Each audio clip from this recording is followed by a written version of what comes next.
Dear students, आज के lecture के अंदर मैं आपको बताऊंगा जो आपने अभी तक फर्स्ट सेमेस्टर और थर्ड सेम और फिर फिफ्थ सेम, ठीक है। तो इनके अभी आप लोगों ने एग्जाम दिए हैं, ठीक है, फर्स्ट थर्ड और फिफ्थ के। अब बात करते हैं कि हमारे पास सेकंड फोर्थ और सिक्स सेमेस्टर की। तो मैंने सेकंड सेमेस्टर के बारे में तो आपको बता दिया था पिछले लेक्चर में कि सेकंड सेमेस्टर में मैंने कौन से मैथ हैं आपके और कौन से टॉपिक आपके हो चुके हैं, जो पेंडिंग है तो उनको भी हम जो है क्लियर करेंगे। तो पहले कौन सा क्लियर करेंगे, तो मैंने आपको सारी डिटेल बताई थी और प्ले लिस्ट का लिंक भी मैंने उस वीडियो के डिस्क्रिप्शन में डाला था, तो आप वहाँ से चेक कर चुके होंगे। अब फोर्थ सेमेस्टर वालों के लिए है, जो फोर्थ सेमेस्टर के अंदर हैं तो वो आपके पास तीन मैथ हैं। कौन से हैं? Programming in C and numerical method. First आपके पास मैथ ये है। तो इसमें से मैंने आपको क्या क्या करवा रखा है, फर्स्ट यूनिट भी करवा रखी है, सेकंड भी, थर्ड भी और फोर्थ भी, ठीक है। फोर्थ यूनिट के आखिर में आए हुए हैं हम। तो ये चारों यूनिट तो आपकी हो चुकी हैं। तो बाकी जो आपके पास 13 यूनिट हैं, ठीक है, 13 तो ये है, इसके दो पार्ट्स हैं आपके पास, क्योंकि प्रोग्रामिंग इन सी वाला अलग से होगा और न्यूमेरिकल मेथड वाला अलग से होगा। तो ये जो आपके पास इसकी यूनिट है, तो इनमें से आपकी इसमें देखो, इस मैथ के अंदर क्या होगा कि लगातार हमें करना होगा। ये तो है नहीं कि हमने कोई तीन में से कोई दो कर ली, ऐसा तो हो नहीं सकता, क्योंकि ये प्रोग्रामिंग इन सी का है और सी अगर लैंग्वेज आपको सीखनी है तो ये डिटेल से आपको इसका पूरा मैथ क्लियर करना पड़ेगा, ठीक है। बीच में कोई अगर टॉपिक छोड़ देते हैं तो प्रोग्रामिंग करते समय हमें उसमें दिक्कत आएगी फिर। तो बीच में कोई भी हमें टॉपिक, कोई भी यूनिट छोड़नी नहीं है।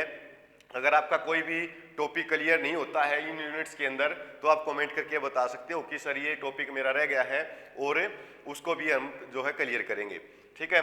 तो प्रोग्रामिंग इन सी के जितने भी यूनिट्स हैं उनके अंदर क्या होगा कि आपको रेगुलरिटी बनाए रखनी होगी और सारे चैप्टर आपको क्लियर करने होंगे, जब जाके आपको प्रोग्रामिंग इन सी वाली यानी कि सी के प्रोग्राम बनाने आ जाएंगे। अगर सी के प्रोग्राम आपको बनाने आ जाते हैं तो फिर इसके अंदर प्रैक्टिकल भी होती है हमारी, ठीक है। जो प्रैक्टिकल होगी वहां पर आपके पास सी के प्रोग्राम ही बना के दिखाए जाएंगे। तो उनकी अगर आपको वो ये सारे यूनिट्स आती हैं तो प्रैक्टिकल भी आपकी अच्छी तरह हो जाएगी, ठीक है। और जो न्यूमेरिकल मेथड है, न्यूमेरिकल मेथड में आपके पास दो ही चैप्टर हैं, ठीक है। तो पहले हम प्रोग्रामिंग इन सी वाला मैथ है, इसको स्टार्ट करेंगे।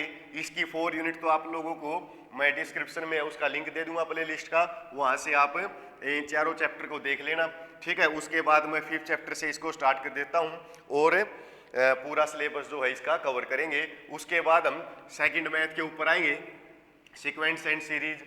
इसकी टाइमिंग आपको बता रखी है कि सुबह 6 बजे, डेली सुबह 6 बजे तो आपके पास आएगा,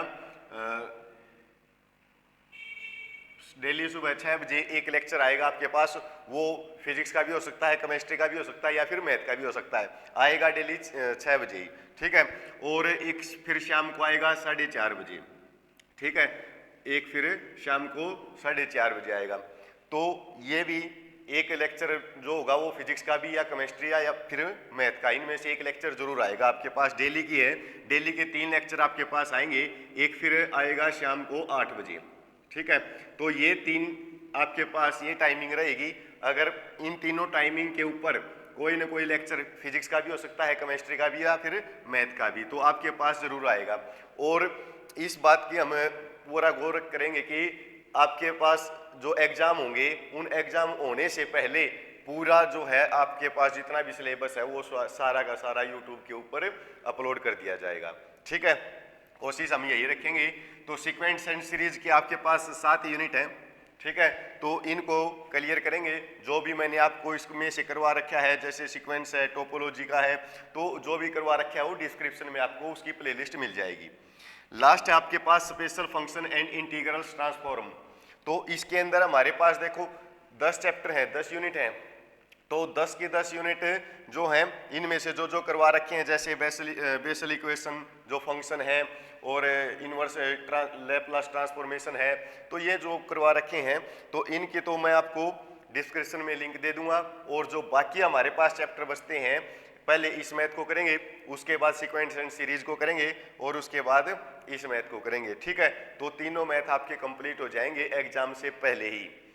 अगर फिर भी आपको कोई प्रॉब्लम आती है, जैसे कई यूनिवर्सिटीज़ के अंदर क्या होता है कि इनसे अलग सिलेबस भी हो सकता है, ठीक है। तो कमेंट करके आप ये बता देना कि सर हमारी यूनिवर्सिटी के अंदर ये तो मैथ लगा हुआ है और इसके ये चैप्टर हैं, ठीक है। तो उनको भी जो है कोशिश करेंगे कि वो भी सारे के सारे अपलोड हो जाएं, ठीक है। हमारी कोशिश यही रहेगी कि जो बच्चे जिनको अच्छी तरह पढ़ाई नहीं मिलती या फिर जो जिसके पास टीचर ही नहीं है या अच्छी तरह समझ में नहीं आता, तो हम कोशिश करेंगे कि उसको अच्छी तरह समझ में भी आए और फ्री में सारा का सारा जो है डाटा उसको यूट्यूब पे मिल जाए, ठीक है।